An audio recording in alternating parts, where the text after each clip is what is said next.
बहुत पुरानी बात है। किसी नगर में राजेश नाम का एक नवयुवक रहता था। उस बेचारे के माँ बाप की मृत्यु हो चुकी थी। बहुत ही गरीबी में उसके दिन गुजर रहे थे। जैसे तैसे काम करके वो अपने खाने के लिए आटा और चावल ले आता था। घर आकर वो अपना भोजन बनाता और खा पी कर सो जाता।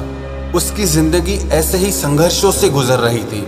एक के बाद एक मुसीबत उसकी जिंदगी में लगी ही हुई थी। एक दिन उसने अपने खाने के लिए 4 रोटियां बनाई। हाथ मुंह धोकर जब वो वापस आया तब उसने देखा सिर्फ 3 ही रोटियां बची है। दूसरे दिन भी यही हुआ। तीसरे दिन उसने रोटियां बनाने के बाद उस स्थान पर नजर रखी और उसने देखा कि कुछ देर बाद वहां एक मोटा सा चूहा आता है और एक रोटी उठाकर वहां से चला जाता है। और उस दिन वो लड़का उस चूहे को आखिर पकड़ ही लेता है। वो चूहा बोला, भैया मेरी किस्मत का क्यों खा रहे हो? मेरे हिस्से की चपाती मुझे ले जाने दो। तो राजेश बोला, तुम्हें अगर ये रोटी ले जाने दी तो मेरा पेट कैसे भरेगा? मैं पहले से ही अपनी जिंदगी से परेशान हूँ और ऊपर से पेट भरकर खाना भी ना मिले तो मैं क्या करूँगा? न जाने मेरी जिंदगी में खुशियाँ कब आएंगी। आखिर कब मेरी जिंदगी से ये दुख और परेशानियां खत्म होंगे? तो इस पर चूहे ने बोला, तुम्हारे सारे सवालों का जवाब तुम्हें मतंग ऋषि दे सकते हैं। तो राजेश ने पूछा, कौन है वो? चूहे ने उत्तर दिया, वो एक बहुत पहुंचे हुए ऋषि हैं। उत्तर दिशा में कई पर्वतों और नदियों को पार करके ही उनके आश्रम तक पहुंचा जा सकता है। तुम उन्हीं के पास जाओ, वही तुम्हारा उद्धार करेंगे। राजेश चूहे की बात मान गया और अगली सुबह ही खाने पीने की गठरी बांधकर उस ऋषि से मिलने के लिए निकल पड़ा। काफी दूर चलने के बाद उसे एक हवेली दिखाई दी और राजेश ने वहां रुकने के लिए उनसे रात भर के लिए शरण मांगी। उस हवेली की मालकिन ने पूछा, बेटा कहाँ जा रहे हो? तो राजेश बोला, मैं मतंग ऋषि के आश्रम जा रहा हूँ। तो वो मालकिन बोलने लगी, बहुत अच्छा, उनसे मेरे भी एक प्रश्न का उत्तर मांग कर लाना कि मेरी बेटी 20 साल की हो गई है। वो देखने में बहुत सुंदर है, उसमें हर प्रकार के गुण भी विद्यमान हैं, लेकिन अभी तक बेचारी ने एक भी शब्द मुंह से नहीं बोला है। उनसे ये पूछना कि मेरी बेटी कब बोलना शुरू करेगी। और ऐसा कहते कहते वो हवेली की मालकिन बहुत रोने लगी। तो राजेश ने उनसे कहा, आप बिल्कुल भी परेशान मत हो, मैं आपका उत्तर लेकर जरूर आऊँगा। अगले दिन राजेश आगे की यात्रा के लिए निकल पड़ा। रास्ता बहुत ज्यादा लंबा था। रास्ते में उसे बड़े बड़े बर्फीले पहाड़ मिले। उसे समझ नहीं आ रहा था कि कैसे पार करूं और समय बीतता जा रहा था।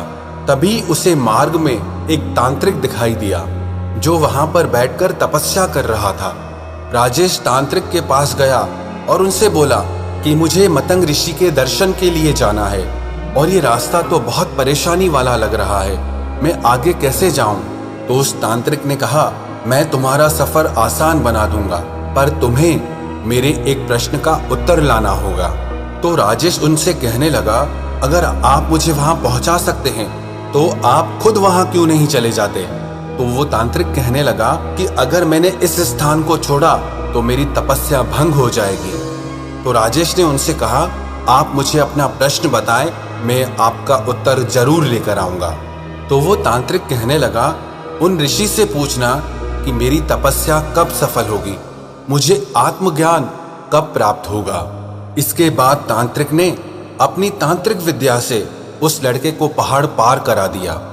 अब आश्रम तक पहुंचने के लिए सिर्फ एक नदी ही पार करनी थी और वो लड़का इतनी बड़ी नदी देखकर बहुत घबरा गया। तभी उसे नदी किनारे एक बड़ा सा कछुआ दिखाई दिया। उस लड़के ने कछुए से मदद मांगी, आप मुझे अपनी पीठ पर बैठाकर नदी पार करा दीजिए। कछुए ने कहा, ठीक है, मैं तुम्हारी मदद जरूर करूंगा। जब दोनों नदी पार कर रहे थे तो कछुए ने पूछा, तुम कहाँ जा रहे हो? तो उस लड़के ने उत्तर दिया, मैं मतंग ऋषि से मिलने जा रहा हूँ। तो कछुआ कहने लगा, ये तो बहुत अच्छी बात है, क्या तुम मेरा एक प्रश्न उनसे पूछ सकते हो?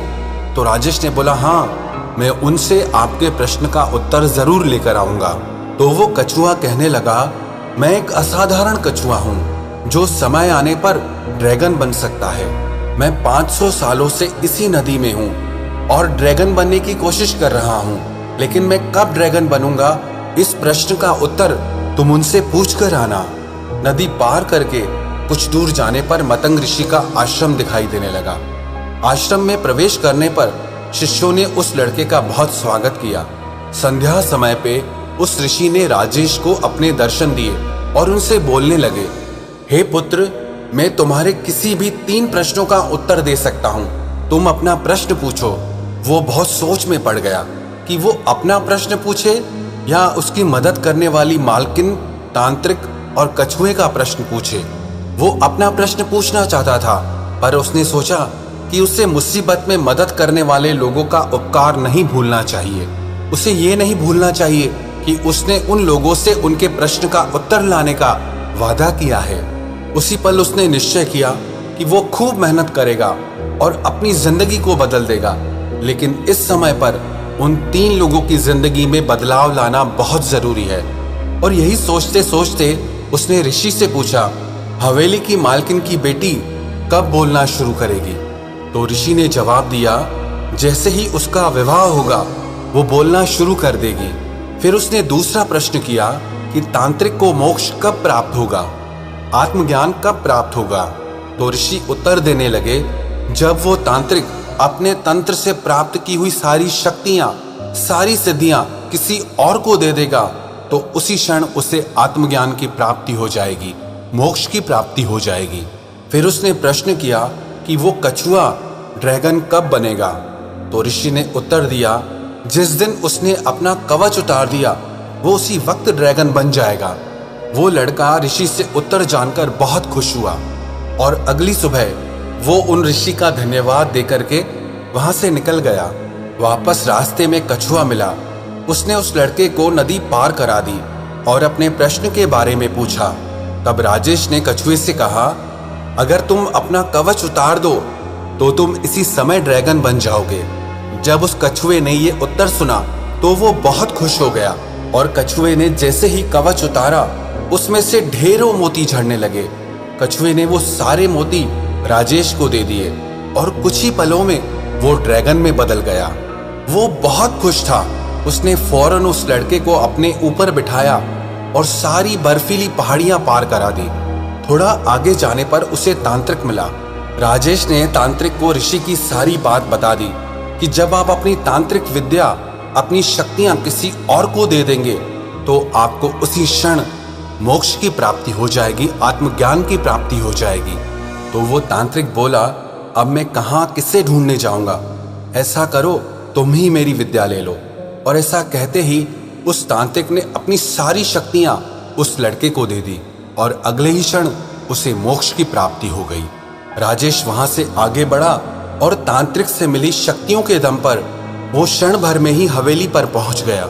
और हवेली की मालकिन ने उसे देखते ही पूछा, क्या बताया ऋषि मतंग ने मेरी बेटी के बारे में? तो वो लड़का कहने लगा, जिस दिन आपकी बेटी की शादी होगी वो अपने आप बोलने लग जाएगी। मालकिन बोली, तो देर किस बात की है? तुम इतनी बड़ी खुशखबरी लाए हो, भला तुमसे अच्छा लड़का इसके लिए और कौन हो सकता है? उस हवेली की मालकिन ने उन दोनों की शादी करा दी और सचमुच वो लड़की बोलने लग गई। राजेश अपनी पत्नी को लेकर अपने गांव पहुंचा। उसने सबसे पहले उस चूहे को धन्यवाद दिया और अपनी नई हवेली में उसके रहने के लिए एक जगह भी बनवा दी। कभी अपनी जिंदगी से हार चुके राजेश के पास आज सब कुछ था। धन दौलत था, परिवार था, ताकत थी। उसने सब कुछ प्राप्त कर लिया था क्योंकि उसने अपने प्रश्न का त्याग कर दिया था और दूसरों के बारे में सोचा था। ये जिंदगी भी ऐसी ही है। कई बार जब हम अपना स्वार्थ छोड़कर किसी दूसरे की मदद करते हैं, किसी और का भला करते हैं, तो वो कुदरत, वो प्रकृति हमें उस भलाई का बदला 100 गुना करके लौटाती है।